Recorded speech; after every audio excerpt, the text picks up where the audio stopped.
I said, all the way. We have very weak entrepreneurial ecosystems. Look, now, His Excellency President Mahama is in government. When they are in government, if you let them pick 100 entrepreneurs in Ghana here, give each of them 10 million Ghana cedis, interest free. After 2 years, they should go to them. What will happen? So it's not just the government alone. Even if the conducive environment is created, we need to go beyond that and redefine our ecosystem or our corporate focus as a country. Because there are people who do not also even understand the value chains in which they are even operating or by which they are operating. So Ghana's problem is not only the capital. It's not only the systematic risk factors. We also look at the bigger picture economy. Yes. We only look at our interest rate. Yes. We look at, but we call some the unsystematic risk factors.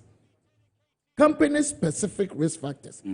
Our entrepreneurs and investors, not all of them, but most of them, even lack the orientation, the expertise, and a lot of things.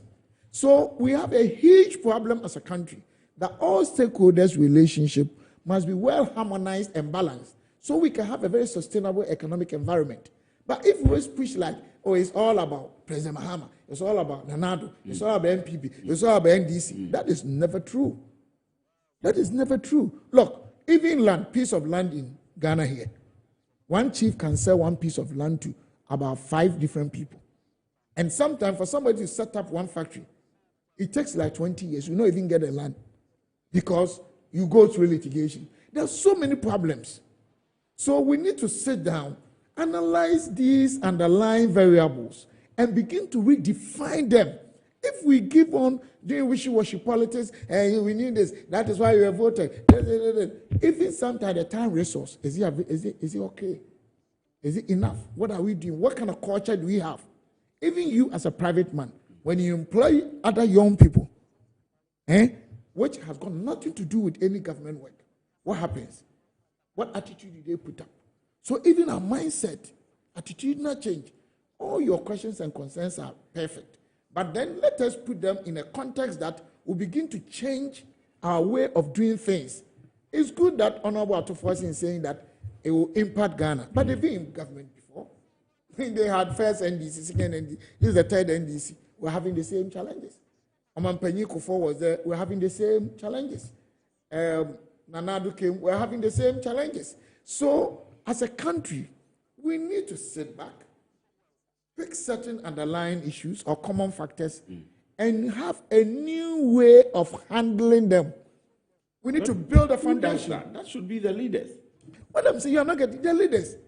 Yes, but sometimes the way things must be done, the pressure from you Ghanaians, their expectations. Now you live in a country that even young people have money. And they can entice some social media bloggers. Yes. People think they are the best leaders. Ghana is not like UK or US that most of the institutions and the systems are very efficient and effective. We have a lot. Look, I can sit here and tell there's so many wrong fundamental economic issues. It's not necessarily NDC or MPP, but they are there and we have not solved them. And you can build, you come back. A country that treasury bills can give you returns more than private sector. I mean, all government borrow on our market at a higher rate than private sector. A country that we increase monetary policy, policy rate, with the intention or objective of reducing inflation.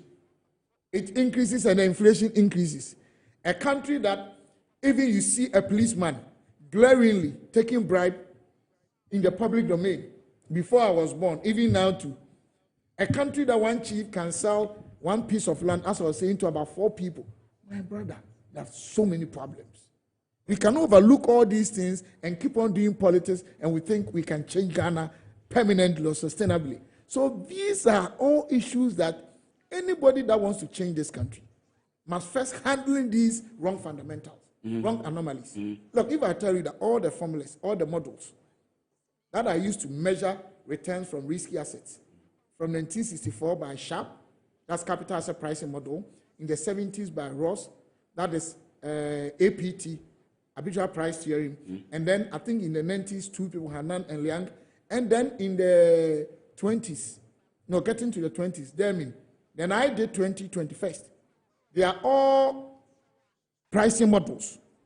If you pick the traditional ones, they are not even applicable in Ghana because of the anomaly. There are so many issues. Don't let us, in a country that even experts are not allowed to talk or work. Nobody will listen to you. Oh, the ordinary man.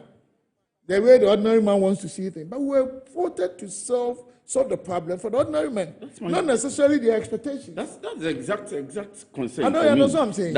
But like solving the private sector, sustainable employment and job, government has a role to play. The private sector actors have a role to play. You have a role to play. Those are the harbor. Is it the harbor? Those, the SEPS people, the immigration, the GRA people. What do they do? I wouldn't say all of them. What do they do there? What happened? The importers, what do they do? Are they under invoicing or not? It doesn't mean all of them. The GRA, some of them, are they doing deals? We politicians, what are we doing? So, boss, it is time we put an end to most of these political gimmicks or politicking and begin to face issues the way they are holistically and say that what can we do first to deal away with the fact that we are running negative effective tax rate economy. Do you understand that? What it means is that whether NDC or NPP, whether COVID or no COVID, every year, generally, monies governments outlay or expend, if you divide them among all the houses in Ghana, and each house gets, say, 10 Ghana cedis, monies that same year, governments generate, excluding loans, if you divide them among the houses, they might not even get 6 cedis. So it's like you and your wife and your children, every month you earn 10 cedis, but you spend 20 cedis. Some of them wastages, yes, but some of them statutory, some of them because of the culture. We need to look at all these things and develop frameworks and models. But this is the country that if you don't tell somebody that when I come, I will give all of you rainwater from heaven, they will not vote for you. This is a country that even with the education I want to give, you go and see online how somebody will insult me, how somebody will change the story. Go and see the TikTokers, how they will change it. So even educative information is no longer an important piece of information. So we have a lot of problems as a country. I don't know if you understand what I'm saying. No, I understand you perfectly. So we need to change even our mindset. We need to change our orientation. We need to change the mindset. And rebuild this country from the scratch, foundation. Let us look. There will always be. If our yes, President Mahama, or if I were even another, let me use anybody at all, I wouldn't necessarily build new routes unless. Extremely essential ones. Yes. I'll finish all the existing ones. And 2, every place that is not more trouble, I will not tar. For my first 4 years, I will just grade it like in the olden days. They do it so well that still they were conveying and transporting cocoa and other things. So that you control, you're able to harmonize and balance the key elements of your fiscal space or in your fiscal space. You harmonize them. But that is where the problem is.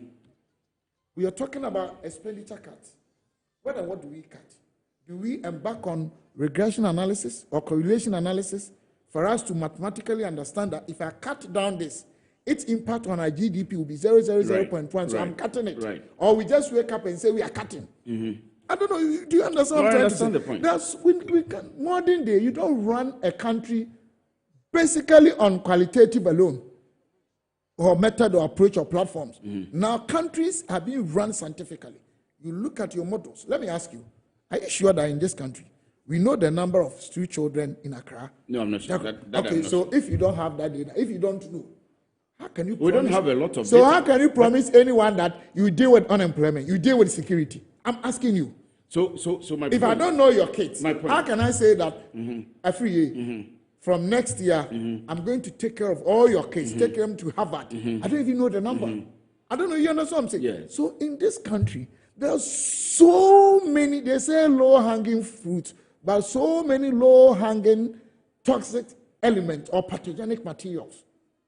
toxins that we need to handle them first. Other than that, you do all the good things, the nation will always come back. Sustainability will be an issue. Stability will be an issue. And people should allow us to confront these things, and they should stop attacking us, insulting us. But Honorable, should you mind the attacks and the insults and so on and so forth? Getting what I'm saying. Because, look, everyone needs motivation. for example, the data issue that you talk about, if government insists and makes sure, or there is a will, that we are going to ensure that data on street children, data on unemployed, data on what kind of jobs we should produce, data on all of these, government will now be able to come to the point where the government knows that we need to create jobs in the artisanal sector. We need to create jobs in entrepreneurship or build entrepreneurs and so on and so on. But like you were saying, we don't have the data. And the orientation, the attitude, and the attacks from people. We may have some data. Not, we may, I would say we may. But whether indeed the data comes with the integrity that we need, whether we've been able to process the data and develop the needed value chains. You know, when we were talking about 24-hour economy. I mean, honestly speaking, as of now, you're a very prominent leading member of the media, whatever in Ghana, fraternity in Ghana. Do you know the definition of 24-hour economy by the policy proponents? Do you know? You don't know? I don't know. You can ask 25 NDC, even MPs. All of them will give different definitions. Why? It's not that 24-hour economy is good, is real, or is not real, or whatever. What goes into, or what precedes some of these policies, MPP and DC will come out with? What precedes? What research do we normally do? What data do we collect? What data have we designed or analyzed? Value chains we developed already. And now we even say value system or network. Or the value chain is within the system or network. So you deal with other factors, independent variables, that will affect the policy, negatively or positively. You analyze all of them, you quantify them, that will enable you analyze the possible risks that are likely to confront you and the contingencies you put in place before you come and promise. But we all promise. MPP does, MDC does. We cannot run the country based on these things. I always say that we are not US or UK or Germany. They are very strong institutions. We can be like them. We can. No, I'm saying now, our institutions are not as efficient as them. Yes. So we need to be very intentional about meritocracy. We need to be intentional about integrity. We need to be intentional about knowledge. We need to be intentional about expertise. It doesn't necessarily have to be somebody who has money. He's be able to pay to certain individuals so they can lead, so they can manage, so they can be appointed. I don't know if you understand what I'm saying. I agree. I understand. We need to develop our framework out of the intentionality that we need. That we need to be intentional about what we want to do. Okay, kids in Accra here, without parents or extremely poor parents, and they are just sleeping anywhere, under the gutters, roadsides, under the kiosks, they are maybe, say, 2,000 or 5,000. What can we do? Some of them have parents who are also poor and sleeping with them. Can we have something like something like a district for them, a social enclave for them, that the kids will go to school. The same area will have factories for the parents, that they'll be doing sewing and other things, large scale. Maybe they'll even sewing the school, free school, the school uniforms. And the parents will have affordable housing around the same area. And the payment you are making to them, we take some to pay for, offset the building thing. Then the kids are also in the future becoming assets, not liabilities, to increase insecurity. They become armed robbers and stuff like that. Can we develop something? How are we going to go about it? How much will it cost us? If we're able to put this in place, in 10 years, these kids are becoming lawyers, teachers, doctors. We're also producing uniforms, very cheap price, something. This is how we need to develop this country. Right. We need people who will sit behind the whatever, start thinking. That I've kept saying. And they will develop solutions. But you live in a society that people are competing not because of knowledge. Yes. I want to be seen, I'm better than you, I'm richer than you, I want to control, I want to have power, I want to insult NDC, I want to insult MPP, I want to do this. That's all that we know. Yes. But we are not doing ourselves any great deal of good. We need to revolutionize our mindset. We need to change the way we do things. Right. And make sure that we can build this country. Because Ghana is endowed with almost everything we need to be rich. Look, we have forest, semi-forest, savanna, semi-savanna, coastal belt. Each of these segments is highly endowed with commercially viable raw materials and natural resources. And then in terms of human index, human development index, labor force, Yes. we are on top in Africa. We are Right. one of the best. Okay. In terms of skill component of the size, good doctors, good engineers, good teachers. So what is happening that these raw materials cannot be translated The orientation. exactly, so that each segment can even employ Right. everyone along the social stratification.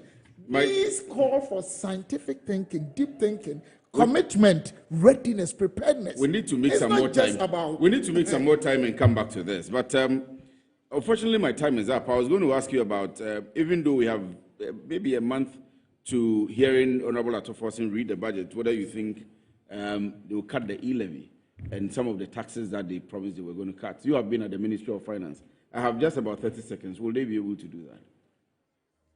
If say they will, they have to show why.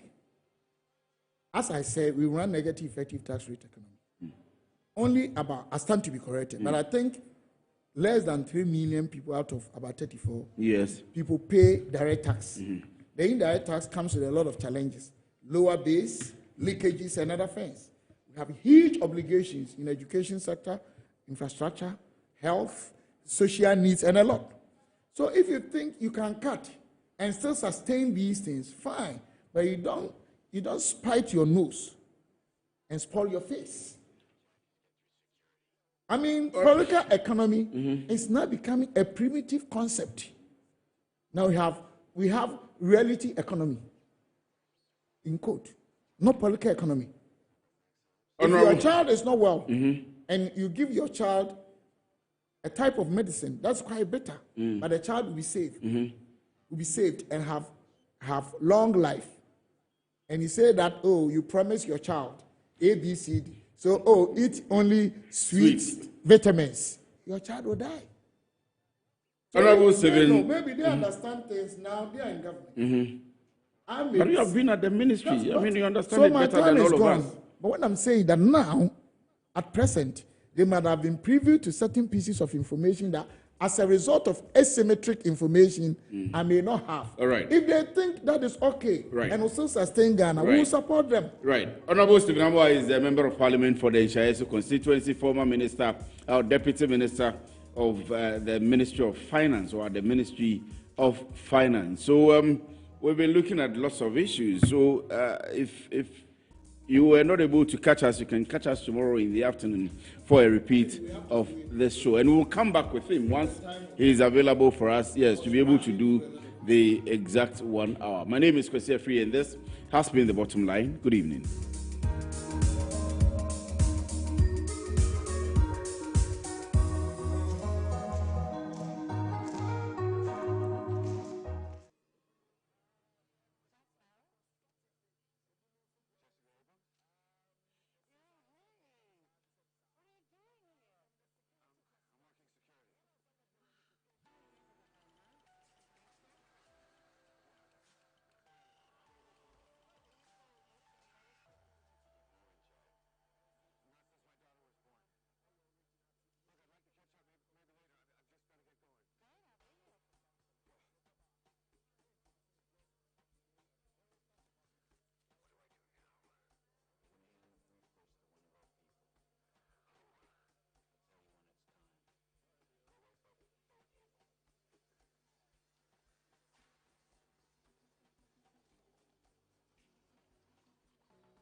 so yedin masase ntiawe ho enti onyankopon nam daeso